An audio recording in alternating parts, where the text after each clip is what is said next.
العجوز المتصابي مش عايز يحترم نفسه، اللي هو بتاع اعلان الشرطات والفانيلات والبويا مش عايز يحترم نفسه صحيح. يعني هو ماسك الاهلي، مستلم الاهلي من الاخر. بيقول لك ان كابتن بيبو اجتمع مع كولر عشان يقول له انك ما تستبعدش لا كهربا ولا احمد عبد القادر ولا محمود متولي. يعني انت يعني بمعرفتك بالاهلي انت فاهم ان الاهلي بيتم فيه الكلام ده؟ او كابتن محمود الخطيب بيتدخل لان هو يقول للمدرب لاعب ده او ما تلعبش ده؟ او التاريخ بيقول ان في رئيس نادي للنادي الاهلي كله كان بيحكم على المدرب انه يلاعب ده او ما يلعبش ده؟ انت انسان جاهل، واللي بيعدوا لك البرنامج اجهل منك. وفي الحلقه هنقول ليه، لانك انت مطول معانا قوي. نبتدي حلقتنا بسم الله الرحمن الرحيم. اللهم صل وسلم وبارك على سيدنا محمد وعلى اله وصحبه وسلم.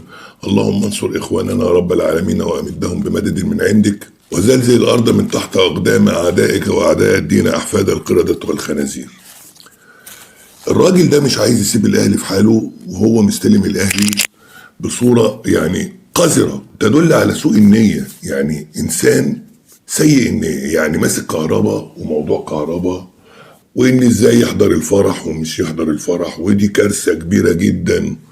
والاهلي الخطيب بيشرط على كولر يلاعب مين وما يلاعبش مين. في نفس ذات الوقت اللي هو قاعد مقدم برامج في السعودية ما اتكلمش ربع كلمة على كريستيانو رونالدو.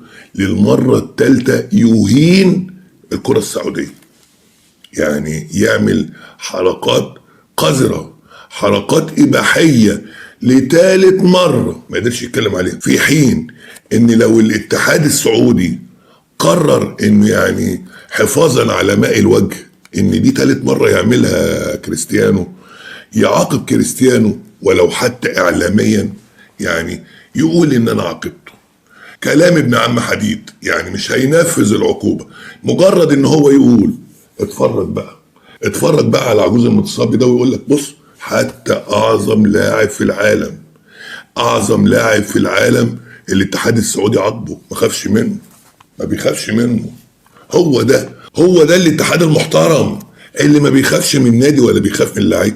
طب المرة الاولى، طب المرة الثانية، طب دي ثالث مرة، طب انت ما اتكلمتش ليه؟ انت لحد دلوقتي ما اتكلمتش ليه؟ لو اتعاقب انت هتتكلم، لكن لحد دلوقتي ما اتكلمتش. وبعد كده دخل على تأجيلات الاهلي برضه تاني، وبعدين بيستشهد بايه؟ بالوداد والترجي التونسي. يعني الاتنين اللي استشهد بيهم هم اللي فضحوه. يعني انت بتتكلم في ان الوداد لعب مباراة محلية في المغرب، وبتقول ان بعد 3 ايام لعب في المغرب برضه مباراة قارية. يبقى بعد 3 ايام جوه بلده مباراة قارية. وقلت ان الترجي التونسي لعب مباراة قارية، وبعد 4 ايام لعب في بلده في تونس مباراة محلية في الدوري. طب ما هو ده الطبيعي، ما هو ده اللي بيتم على الاهلي. يعني دلوقتي ما هو بدل المباراة جوه البلد يبقى المباراة اللي بعدها بعد 3 ايام، بره البلد تبقى 4 ايام. هو دلوقتي احنا مش لعبنا بره البلد في غانا في الرحلة الموت اللي احنا كنا فيها من يوم الجمعة اللي فاتت؟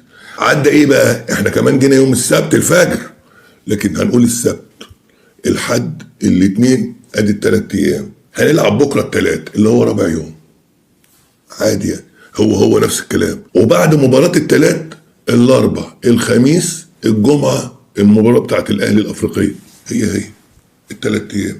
ما اتكلمتش بقى ليه عن المباراة بتاعت الاهلي اللي هي كاس السوبر اللي كانت في الامارات، ولعبنا بعد 3 ايام من اللعب في السعودية في بطولة كاس العالم للأندية.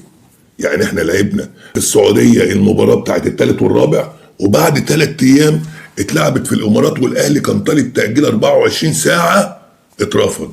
ما اتكلمتش ليه؟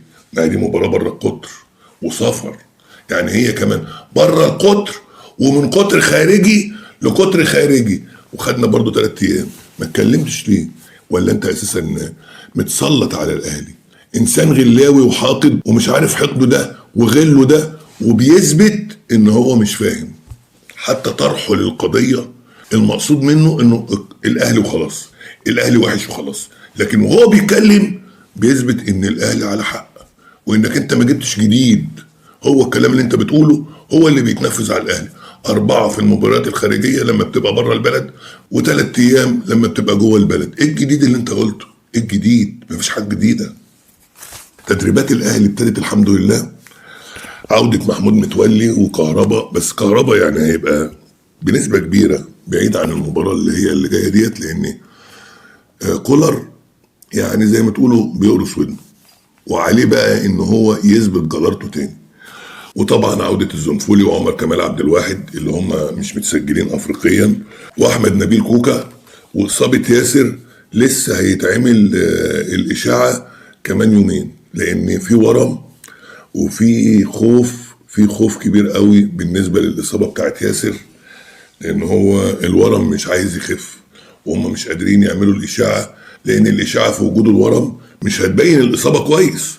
سفير فرنسا بيكرم موديست ده مين يا جماعه؟ موديست ده اللي قال عليه المتحدث الرسمي لنادي الزمالك ان هو مش فرنساوي، انه اساسه افريقي، وان هو متسنن. فاذا بالسفاره الفرنسيه تحتفل بيه وتقول له انك انت مشرفنا. ليه؟ لانك انت فرنساوي واتولدت في فرنسا، ما اتولدتش في افريقيا ولا اتسننت في افريقيا. ولا الراجل الكذاب ده قال كلمه عليك كويسه. ده الكلام اللي بيتقال من المتحدث الرسمي لنادي الزمالك يا جماعه. امبارح بعد اصابه سيد زيزو كلنا قلقنا، يعني الواحد ما يتمناش اي اصابه لاي حد، الحمد لله ربنا يشفيهم ويشفي كل مريض يا رب، لكن الواضح انها التواء بسيط في الكاحل، وان شاء الله في مباراه القمه بتاعه الاهلي والزمالك هيكون موجود بمشيئه الرحمن. الف سلامه لسيد زيزو. ووليد فراجي بيوهين رضا عبد العال. رضا عبد العال كان طلع وقال لك ان الدوري السعودي ده دوري المبطلين، فوليد فراجي قال له الظاهر ان هو مقموص، الظاهر ان رضا مقموص شويه او زعلان شويه عشان ما حدش طلبه عشان البرامج التحليليه اللي في السعوديه، فهو بيتبع اسلوب ان خدوا بالكم مني يعني انا موجود. لكن هو ناسي، ده وليد فراجي، لكن هو ناسي ان الاسلوب ده ما ينفعش معانا، ده اسلوب فاشل ومش هيجيب نتيجه معانا. بس الاسلوب ده نجح هنا، هو الاسلوب بتاعه ده ان هو خالف تعرف ناجح هنا، هو هجومه ده هو اللي مديله ريتش ومشاهده.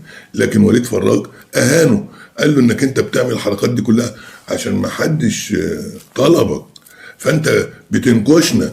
لكن الاسلوب ده تعبان، اسلوب غبي ومش هينجح معاهم. شكرا لحضراتكم، واذا عجبتك القناه يشرفنا اشتراكك في القناه، واذا عجبك الفيديو ما تنساش اللايك والشير. السلام عليكم.